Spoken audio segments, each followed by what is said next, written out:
So thank you for joining us for today's SCOPE webinar, which we are hosting with respect and gratitude on the traditional territory of the Kwanlundun First Nation and the Tonquetchun Council. Today, we will hear what 30 years of research at the Wolf Creek Research Basin has taught us about cold region hydrology in the context of Yukon's changing climate. We'll learn about the past, present, and future of this important research site, which has supported numerous students, scientific publications, and international synthesis papers. Rick Janowitz, a longtime hydrologist with Yukon government and a much beloved figure in Yukon science community who unfortunately passed away in 2018, was key to the establishment of this research site, and it's wonderful to see this legacy continue. Our speakers today are Dr. Sean Carey, a professor in the School of Earth, Environment and Society at McMaster University, who directs the Watershed Hydrology Group and who's been working in Yukon since 1995 when he first began conducting research in Wolf Creek as a PhD student. His research interests include hydrological and land surface processes in natural and human impacted environments, particularly for processes in cold temperature environments in mountain regions. Joining him is Erin Nicholls, a PhD candidate at McMaster, who is studying how vegetation change will affect water cycling and storage. She has been conducting fieldwork in Wolf Creek as well as along the Dempster Highway since 2018. I'm sure we're all eager to get to our speakers, so I'll turn the mic over now. Welcome, Sean and Erin, and thanks for joining us. Thanks very much, Sabrina. So Erin and I, thanks everyone for coming. I'm going to share my screen here, and hopefully this works. You'll see the tombstone. All right. So hopefully you can see my screen. I think hopefully can see my screen. That's why I always ask my students. Anyone give me a thumb up? People are nodding. All right. So I don't know if I can get rid of this thing. Welcome. I'm sitting here in Hamilton, Ontario. I'm on traditional territories of the Anishinaabe and Haudenosaunee. It's a long way from the Yukon and a long way from Wolf Creek. Wolf Creek actually has three traditional territories that it's in. Its headwaters, it's the Carcross Tagus First Nation, and then sort of below Coal Lake, which you can kind of see there, is both the Kwanlundun and the Tonquetchun Council territory. So they're the three First Nations that we deal with when we're talking about the research we're doing and our licensing, et cetera, et cetera. And they've been great partners through the years and 30 years. So I want to acknowledge their support throughout this journey. What I want to do today is figure out how to use Zoom, is acknowledge all the people who have helped fund the research that's occurred in Wolf Creek. It's a huge cast of characters and folks have come and gone, but it's been a real labor of love to try to keep the basin supported since I arrived in 1995. And I noticed John Pomeroy's on here and he'll get a shout out here as one of the founding members of Wolf Creek. So I just want to just upfront say thank you. And today what we want to talk about is to tell you a bit about the basin. It's sometimes a bit of a mystery to people. So I think it's good that we've sort of tried to increase our public outreach and our ability to sort of reach with stakeholders. We want to highlight some of the important contributions and learnings that we've had and share stories about where we were and really where we hope to be maybe after another 30 years of research when I'm probably not going to be doing research there anymore, but maybe. One thing I do want to say is Yukoners should be really proud of Wolf Creek. It's one of the few last remaining long-term research sites in the north. It sets policy scientifically, internationally. It's part of all sorts of international intercomparisons. And as far as I know, I think only Trail Valley in the Northwest Territories is 1 year longer as a research observatory, not basically a federal one in Canada. So it's a real accomplishment, and it's something I think that Yukoners should be proud of, and the government of Yukon should be proud of, because it's again really important, sort of scientifically on the stage, but that's a very selfish thing. Where it all began before I arrived in Wolf Creek. I have some photos here. I did see John pop on the Zoom, so that's good because some of the slides are his. I've acknowledged him where I can, but this is a great slide. The top right of a young John and Rick Janowitz sort of obviously thinking here in 1993 about what to do.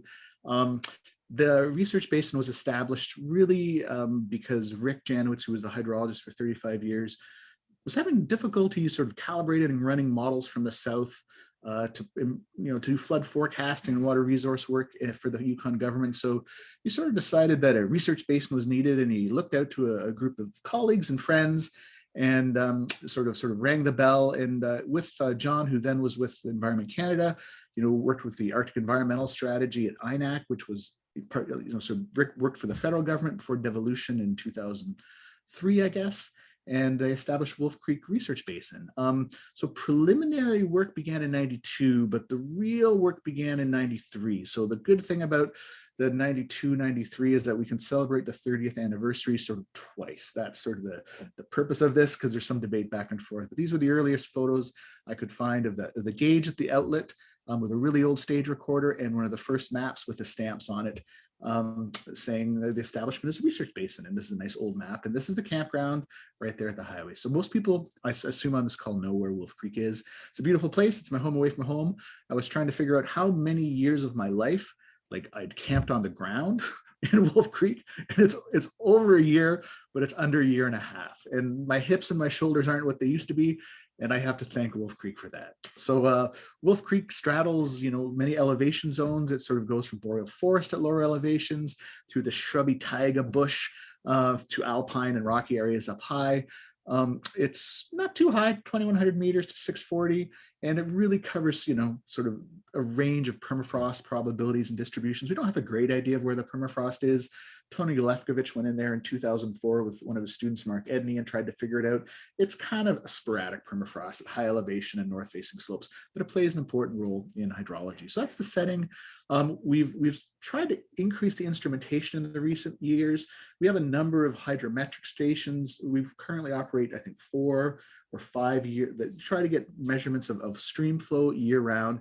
And then we have a number of hydrometeorological stations where we're trying to measure surface atmosphere interactions and climate from the forest on the far left through some new upper forest stations, this buckbrush site, which we'll talk about in the shrub taiga, a site with little less shrubs, and then a high alpine site. And this again is a picture of me, hard to believe, from 1996. And the site has changed and I have changed. And some of the subject for this presentation will be some of the changes that we've seen in Wolf Creek and what it means for the future of hydrology in Wolf Creek and the Yukon, and some lessons that we have learned. All of the sites we have, they're not just sort of simple sites. They have kind of a great detail of measurements. This is a site from that buckbrush site. I call it a super site.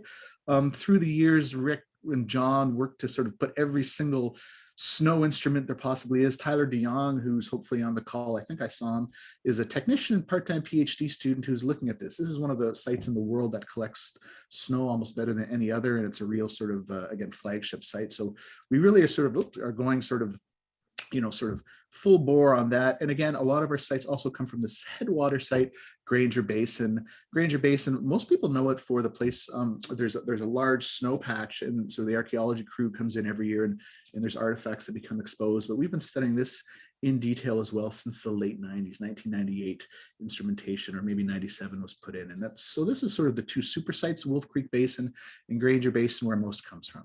So I'm going to take you on a walk through the Christmas market of Wolf Creek. We're going to sort of see what happened before I pass it over to Erin.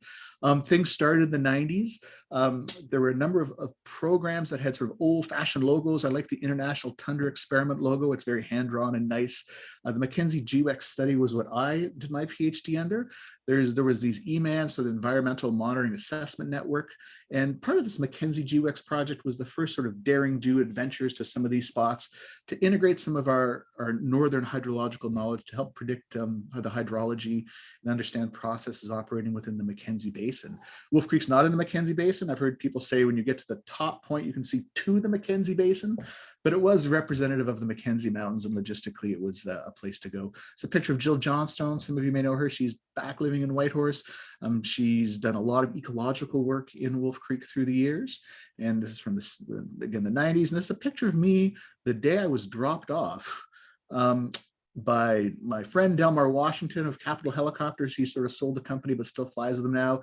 This was the dump. I had me and my field assistant, and my supervisor at the time just said, go figure it out. And that's where I stayed in a tent from April till September for a couple of years. So that's the way it used to be. It's not like that anymore. I always smoked pipe. That was always the one thing that stays consistent through the years. And the early work was very foundational. We wanted to look at water balances. What were the dominant hydrological processes and pathways? John Pomeroy was really busy looking at snow and sort of snow processes in the basement. And even back then, I was looking at some of the work that and the rationales for why we were doing things. And climate change was even on the radar back then. This is again a picture of one of our camps and me sort of, I don't know, doing the crossword, I suppose. So some of the early work from the 90s, as I say, Erin's going to talk a bit more of the science. I just want to sort of give you a background on some of the things that have been done. It's much more of, what did we see, right? So some of the big things was we were looking at these different ecozones, and John and his team were, and his colleagues, and they were looking at how blowing snow was transported from the alpine into this brush, how forests lost a lot of through sublimation, how snowmelt processes operated at different rates, and very early on identified the important role of shrubs as traps. And the shrubs would trap snow up to their height and then sort of keep it and the rest would blow away. So it's old work now, but at the time was some of the first observations. Another big observation was the really strong importance of aspect, again, which now sort of almost been refound in hydrology. Everyone's saying aspect matters, but we sort of found this back in the 90s where north and south facing slopes had very different hydrology, had very different thermal conditions, permafrost conditions. And this was really what was important in controlling some of the basin and hydrometric responses we were seeing. My supervisor, Hawk Wu, was an artist. I would come back from the field. I would tell him what I saw. Mark Giesbrecht is here. He would tell him what he saw. Mark studied trees way back in 1998 or 1999. Say snow melts around the bole of trees, and our supervisor would just draw out the processes that we described to him. And these are some of the early findings, that permafrost underlaying hill slopes, they were critical. So wherever there's permafrost, there was lots of runoff. Organic soils were really important for both the hydrology and eventually the chemistry, and vegetation and aspect played a really key control. So by the end of the 90s, we sort of had a baseline understanding of some of the dominant processes that were operating to control the hydrology of Wolf Creek and basins like it. And so then there was a meeting that Rick held after 5 years, and a book was published, edited by John and Raoul Granger. And I still have a few copies of it. They're all lovingly thumbed up. You can find chapters here and there on the internet. And this was the first sort of celebration of knowledge of 5 years of Wolf Creek. Things changed. The century we survived Y2K. All our computers continued to work. And we started kind of going back to what Rick was originally trying to do, was improve simulations, and sort of the ability to sort of use computer models was expanding. And John led the sort of charge in this cold regions hydrological model to sort of build models that were sort of physical and conceptual, and took our best knowledge of what was going on in cold regions to try to simulate the processes of cold regions. This model now is used all over the world, but it's sort of one of its big birthplaces was Wolf Creek. And it's a research model. It does some prediction, but it allows you to sort of conceptualize what we were seeing. We put in processes, we test them, north slopes, south slopes. We'd have students work with it just to see if we could understand the processes that work. The issue of shrubs and vegetation became really important. I remember being there. There was a lot of people showing up, looking at shrubs, looking at them expanding, looking at how they were interacting with snow. So this was a big thing, and we all sort of know this. Folks in the Yukon know this. How in a very short period of time, shrubs spring up. They completely change the energetics and the way sort of the heat is transferred between the snow and the surface, and how controls melt. And John and his team and other folks from the UK and the US spent a lot of time looking at this. There's a great picture where a thermal camera is looking at these shrubs as they heat up. And the bottom picture below is just temperature traces, how these shrubs, there's positive feedback. Once they're exposed, they really control and dominate the processes that melt. And then a number of equations were used that were put into the cold region hydrological model by people in Edinburgh and other places to sort of do these processes. Some of the work I was involved with and students of mine, these are old pictures, is where does the water come from and where is it going? Can we identify the sources of water? Can we use chemistry to understand how water moves in these ecosystems? And how long has the water been there? Is it old water? Is it new water? So these are questions that started to arise, and we started doing field experiments that sort of guide our understanding, and started using new equipment with new sensors and getting really high quality and high frequency data. We kind of didn't know what to do with it at the time, but that's where it sort of started. And it was the start of networks. And this is when people from the Europe, John at that time was in the United Kingdom. You can see a Welsh and a Scottish flag beneath the Canadian flag here in one of our tents. With the International Polar Year, we had this Canadian Foundation for Climate and Atmospheric Science. support a number of our programs. And since that time in the late 2000s, these programs have been, I would say, the lifeblood of Wolf Creek, and we've managed to keep it going and to keep the resources going, keep the science going, largely by working with Wolf Creek in a collaborative network with other people. All right.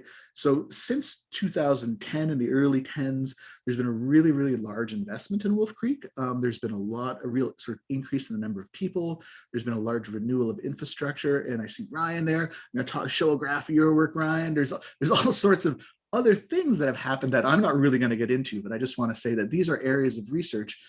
People have come and gone and sort of poked around all of these areas of science. So Wolf Creek, and since the advent of CCRN and more recently the Global Water Futures Program, which was funded by this Canada First Research Excellence Fund, this allows us to have 2 full-time employees in Yukon that are co-located with the Yukon territorial government. So thanks to Water Resources and Heather for allowing that to happen. And thanks Dave and Tyler for living there.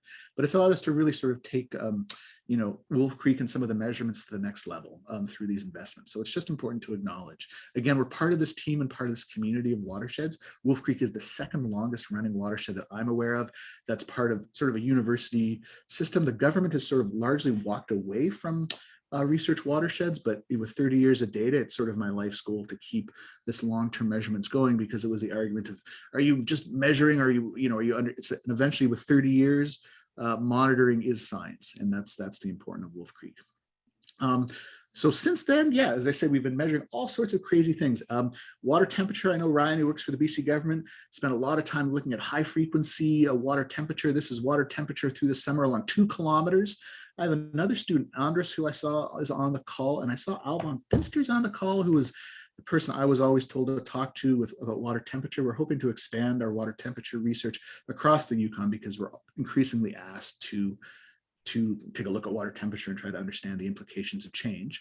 We're again increasing our water quality. Nadine Chatilla, who works for SRK, spent a lot of time looking at major ions and dissolved organic carbon in stable isotopes. And stable isotopes, again, are a tool we're using more and more to track water as it moves through the water cycle, whether it be groundwater, plants, water use. And I don't think Erin will touch on it, but we're doing a lot of this sort of work to just increase our understanding and sort of nuances of the processes that occur in cold regions. Didn't really turn out too well. We're doing a lot of remote sensing as well, which we didn't do before. We have a lot of historical imagery.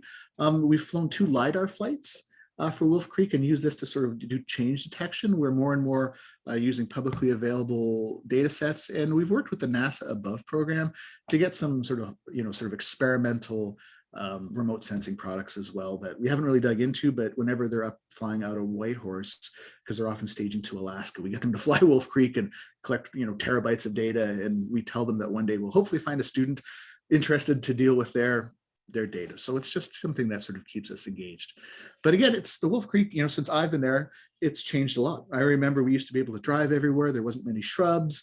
The whole ecosystem looked different. And this is something we're seeing across the Pan-Arctic. We see the precipitation's changing. We see less snowpacks. We see the shrubs. We find permafrost. We see all this in Wolf Creek. I had a student who is now in Quebec City at ENRS. She did collate all the data and tried to come up with a daily value for all the ecozones in Wolf Creek for the last 30 years. And really what she saw is that Wolf Creek is changing, but it's changing subtly and not, it's subtly changing. The temperature, of course, is going up. The flows are going up, particularly in the winter. That's an interesting thing, is no matter what we see, just look at the month and the colors. We're not seeing much change in the summers, but the winter flows are going up, which we're seeing across the Pan-Arctic. People think it's thawing permafrost. It could be precipitation. We're seeing wetter falls. We're seeing more intense precipitation. There's more rain above 10 millimeters. And we're seeing later freshet. You'd think that if snow's melting earlier, maybe your floods would come earlier. In fact, they're coming a little later. And this is sort of an interesting thing. And there's a number of theories. It's not because snow melts later.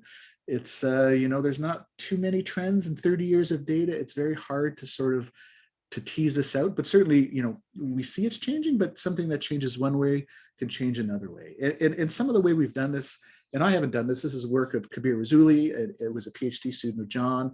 They've used the cold regions hydrological model to simulate changes, to say, if you look at the top left, this is Wolf Creek now, it's 20% boreal, 65% sort of this buckbrush, these shrubs, 15% alpine.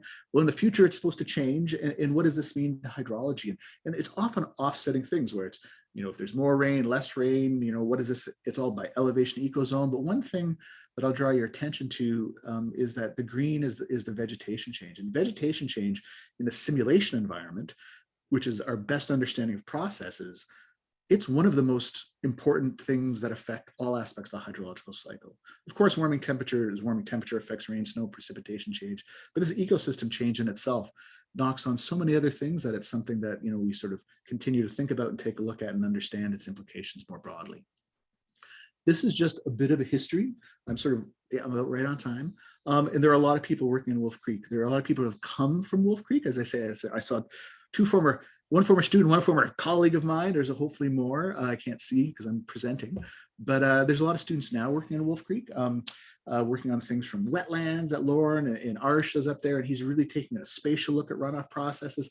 Aliana's just starting, and she's going to look at more biogeochemical cycling in Coal Lake, in the role of wetlands and biogeochemical cycling. Anna's project's not really a Wolf Creek project, but it's we'll put her on there. And Andrus, again, is a stream temperature, comes to us from UBC, and he's going to look at more on stream temperature, not just in Wolf Creek, but across the Yukon. Tyler and Dave are our techs, and Tyler is doing his PhD, but really I want to pass it over to Erin now, who's going to talk a bit more about this vegetation story and give you a bit of a flavor of what a PhD student is doing. The reason Erin is doing this is because Erin was part of this NSERC Create, which is this collaborative research and development program. And as part of it, you had to do an internship. And originally, Erin, I probably shouldn't out you like this, wanted to go to Germany. but then COVID happened and she couldn't go to Germany. So then she decided to go to Whitehorse and work with YG to try to do, understand a bit more about outreach and sort of try to raise Wolf Creek's profile in the community and in Yukon, and spent last summer there sort of reaching out to different communities and stakeholders. And so this is actually part of her, the reason we have the scope presentation was part of her internship. And so because of that, I'm going to give Erin a bit of time to talk about her work, and then and we'll circle back and hopefully have time for questions. So whenever you're ready, Erin, I see your animation is occurring. Yes, thanks, Sean. Hi, everyone. Thank you, everyone, for coming. I'm really excited to be here. As was mentioned, my name is Erin. I'm a PhD candidate, and I've been conducting my research since 2018 in Wolf Creek. And I'm going to focus on my work, and just for a couple slides here that really zeroes in on the rapid greening of the north, as Sean was talking about. So across the circumpolar north, we're seeing these widespread vegetation changes. So we're seeing mainly tree line advancing, both in terms of elevation and latitude, and we're seeing these increases in shrub height, extent, and densities. And this is coined shrubification. So this is just a figure here on the right that just came out last year, just from a review paper that shows this general greening trend. And although we have a bit of browning, it's typically this increase in biomass. And again, I'm going to call out John Pomeroy here, who set up this tower in Wolf Creek a few decades ago. And here's a photo of the tower in 2001 above the shrubs. And here he is again last year with the shrubs, almost engulfing the instruments. So I don't think I need to tell any Yukoners that this is happening rapidly, but we definitely observe it on the ground in Wolf Creek. We also observe it from the air. So as Sean mentioned, there were these LiDAR flights that were flown, and a master's student named Sean Leapy went and he looked and compared the LiDAR flights from 2007 and 2018 in Granger Basin here, which was Sean's talked about a lot. And we saw these significant changes in detectable shrub cover over 45 centimeters. So you can see here that over 11 years, we had significant increases in shrub cover, particularly in these wet areas here. So my work specifically looks at what are the hydrological implications of treeline advance and shrubification. So as we green up this environment, how does that affect water cycling and storage? And it does it in a number of ways. I know Sean mentioned a lot of them, and I could spend a whole talk just talking about any one of these processes. But typically, when you change the surface of the ground, you're changing the surface energy balance, how reflective that surface is, how that traps snow also affects the energy balance. And then when you have increased snow trapping, you have different ground, more insulation and different ground temperature regimes. And then we have increased rainfall interception. But the one thing I wanted to highlight in my research is looking at these evaporative dynamics. So evapotranspiration across this landscape is really tricky to quantify. As you can see just from this conceptual diagram, we have lower elevation boreal forest, and as we increase, we have the shrub taiga, and then kind of bare exposed rock. And so predicting it over this scale is challenging, but it's such a large component of the water balance that we really need to get a handle on quantifying it, but also understanding how it might change with future climate change. So part of my work is, examining what's the total ET from these different vegetation units, but also diving deeper into how much of that is actually evaporation directly, either from wet leaves or needles or, from the wet soil, and how much of it is directly from the plants through transpiration. So transpiration is that water loss through the stomata of plants. And so it's important that we understand the role of vegetation to better predict what will happen to stream flow and downstream processes with climate change. So I've instrumented sites within Wolf Creek, or I didn't do it. I was lucky enough to walk into this beautifully instrumented long-term watershed. And so we have this space for time analogy as we move up in elevation. And I wanted to address some questions such as, how does evaporation vary across Wolf Creek? How much of that is directly coming from plants, and how does this vary between species? So if we see an increase in birch versus willow, how much will that affect the water cycling? And then the overarching question here is, how will that affect watershed scale hydrology? So these are the sites I mentioned. Sean showed a nice video of buckbrush there in the middle, but we do have our lower elevation forest site. You can't see it here, but there are instruments now on this tower here, and that represents our boreal white spruce forest. And then we have our mid-elevation site, buckbrush, which has tall, dense birch and willow shrubs that are about 1 to 3 meters in height. And then we have a sparse shrub site that has, of course, sparser shrubs and more exposed bare rock and lichen.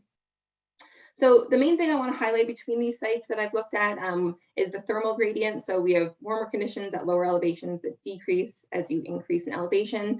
And the other thing I want to note is that this green here represents the average growing season length at each one of these sites. So as we warm with climate change and as these vegetation systems shift, the length of the growing season plays a large role in how much water we're losing to evaporation. So this varies across the landscape.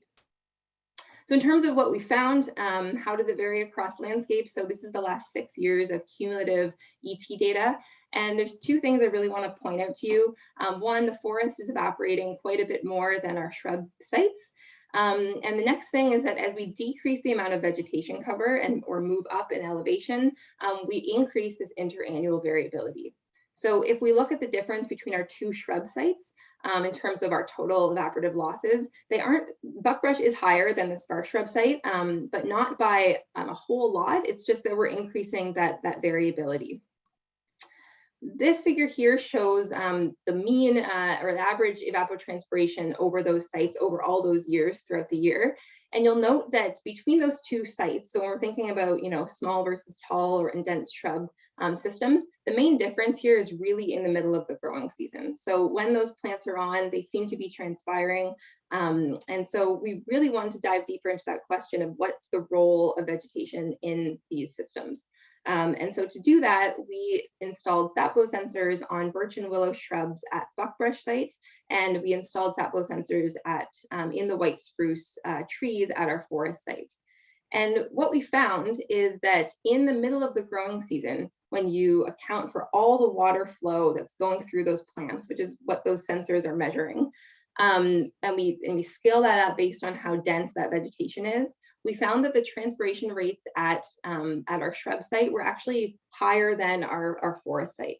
So again, while the overall evaporation was greater at the forest site, there was a larger contribution of water coming from direct transpiration at our shrub site. So again, really trying to assess the role of how important are these plants in water partitioning. And again, this figure shows that proportion of water. So it's our transpiration to our total evapotranspiration here. And you'll see this is just 2019, but in 2019, it was a normal precipitation year, a little bit dry and really quite warm. And we saw that those shrubs really had those high transpiration rates that dominated our evaporative processes. So again, this is important when we think about the length of the growing season within Wolf Creek. So about 50% of the total ET was transpiration at the forest, when this was over 80% over the same period at the shrub site. So the other thing I want to highlight, which I think is really interesting, is distinguishing these differences between birch and willow shrubs. So do they function differently in terms of how they're partitioning water or using water? And I tried to show it here. This is buckbrush site aerially, and the yellow is typically the willow here. It's a little bit easier to see in the fall. But at our buckbrush site, our willow stem density is about 1/3 of the area, and the birch is 2/3. So we have these different contributing areas from both species. And we saw that they had different sap flow rates. So typically our birch had higher sap flow rates per unit area than our willow. So this has interesting implications for, when we're looking at this over really large scales. Does it matter which species, kind of wins out? And we're seeing that the answer is yes. They have different rates, and they also, just the last thing I wanted to draw your attention to is that they have these different sensitivities. So the Y up here is our sap flux density, and our X is our air temperature. And it seemed as though our birch was more sensitive to changes in air temperature than our willow species. So again, just highlighting these, that they are distinct and important. And the one thing, I'm not going to go into too much detail here. I feel like I get so animated and I could talk about it forever, but we're also using stable water isotopes. So in the past, through our Wolf Creek's history, we've used stable water isotopes to sort of fingerprint the sources of water. So we can, we sample rain and snow and stream flow and groundwater, and then we can compare that to different areas of the basin, and we can kind of track water. And so a lot of those other projects that Sean mentioned are using stable water isotopes. And I'm also using isotopes from soil and from the vegetation to look at differences of what water plants are using and how deep in the profile those plants are accessing. So again, I won't go into detail, but it does seem as though willow and birch are different in their water uptake. So again, just making sure that we factor in the type of shrub and the type of vegetation in future hydrological models and considerations.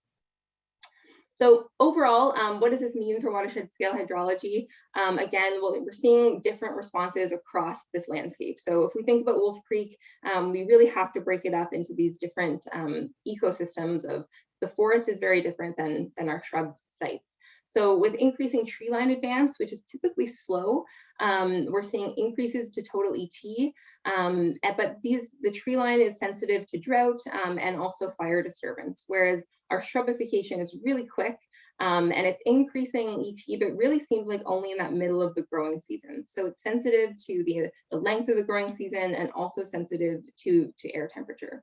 Okay, so again, these processes, I know a lot of people think evaporation is boring, and I'm not offended by it, but I do want to highlight the importance of it in the overall water balance of Wolf Creek. So the timing of when we're seeing high evaporation is really going to affect the timing and amount of stream flow we see downstream.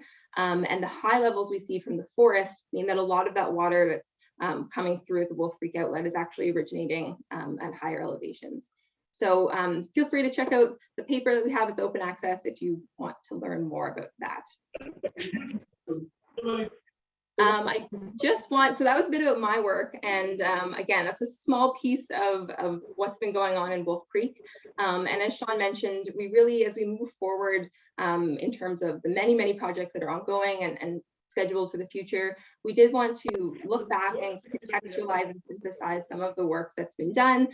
We really wanted to create a platform where we can share what we've done, but also include more voices in celebrating and learning from Wolf Creek, because it is a research watershed, but it's also first and foremost a watershed that's experienced by Yukoners. So we wanted to connect with you and share with you as much as possible.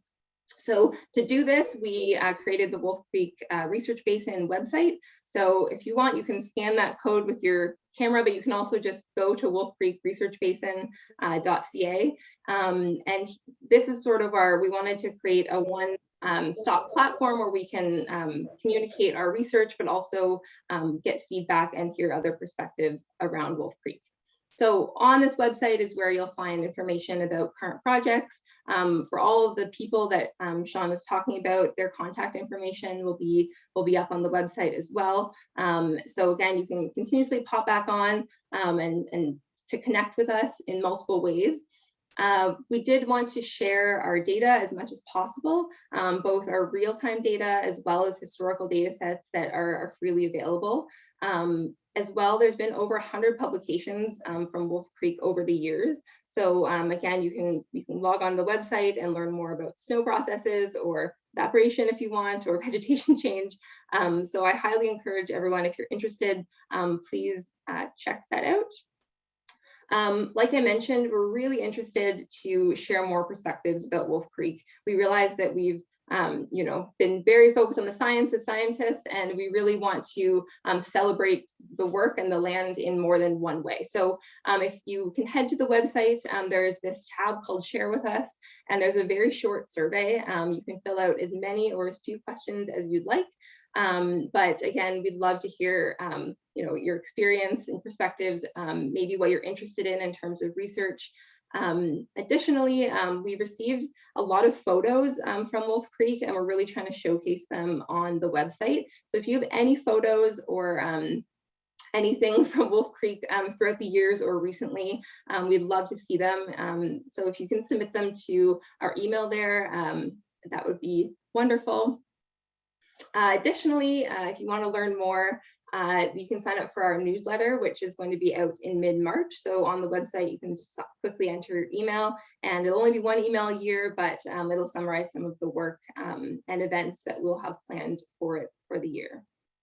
We also have a Twitter, so feel free to tag us whenever you're posting anything about the area, or follow us for research updates as well. So that's at Wolf Creek YT.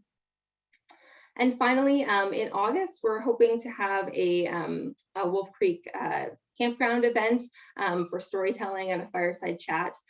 So we'll have our students there, we'll have community members, and we invite you all to come and tell stories of your time and experiences and concerns about the area of Wolf Creek. So mark it in your calendars, and we're really looking forward to finally being able to meet you all face to face. And the final note is just that through Global Water Futures, we've the renowned UK artist Gennady was able to visit Wolf Creek, and so he's been able to showcase the beauty and also the change to climate change within Wolf Creek through quite stunning artwork. So we want to continue that process of celebrating Wolf Creek, not just scientifically, but artistically and through stories. So if you have any Wolf Creek inspired art, feel free to share. And if you just want to enjoy it, we'll hopefully be able to post some links about how to access this art. And finally, I thought I'd end with a photo from yesterday within Wolf Creek. Our technician Tyler DeYoung and PhD student took this yesterday. So thank you so much for coming and for chatting, and I'm sure there will be lots of questions, but please do connect with us. We just really want to hear from you and your experiences with Wolf Creek. So thanks very much. Thanks, Erin. Thank you so much. Sorry, Sean. I was going to say, I just want to thank Sabrina for allowing us the opportunity to talk, and thanks to the government of Yukon, because they've always been like a wonderful partner. And so it's from all the support through water resources, and in even events like this that Wolf Creek wouldn't happen without you folks. So I just wanted to make sure to thank you at the end. So thanks for allowing us to speak, Sabrina. I'll shut up now. No, my apologies for interrupting. No, the thanks go to both of you. That was a great presentation. I know it must be hard to cover everything that you could in such a short time, and I'm sure there are many questions. So I'm hopefully people are feeling outgoing today and ready to ask something. I'm going to look for raised hands, or as I mentioned, if you are more comfortable typing your question into the chat, I can certainly read it out on your behalf. Maybe lunchtime, everyone may just. I did have, oh, John. Got a question, John, or are you going to answer the question? I did have one question, and I will admit that I'm not an expert in this area, so it may be a silly one, but you mentioned the decreasing snowpack in a general trend, but obviously the last couple of years have been a bit of an exception to our typical snowfall. I wondered what are the impacts of anomalous years like that? Are there any long-term impacts, or is it just a kind of a blip on in the data? You know, it's hard to know if there's any long-term impacts, but certainly, you know, every year has its own sort of, you know, they always say for weather, it's the same for hydrology. There's no normal. There's just a bunch of anomalies that you add up, and after 30 years, it looks normal. So there's some years where there's early and later. Last year was the latest we could ever get into our sites because there was so much snow, probably until this year, right? So it's it's one of these things, and there are, you know, over years, I'm not so much, like falls can affect the next springs. You know, there seems to be cycles. We looked at sort of, Fiona looked, it seems to be there's 5-year cycles that are relatively weak.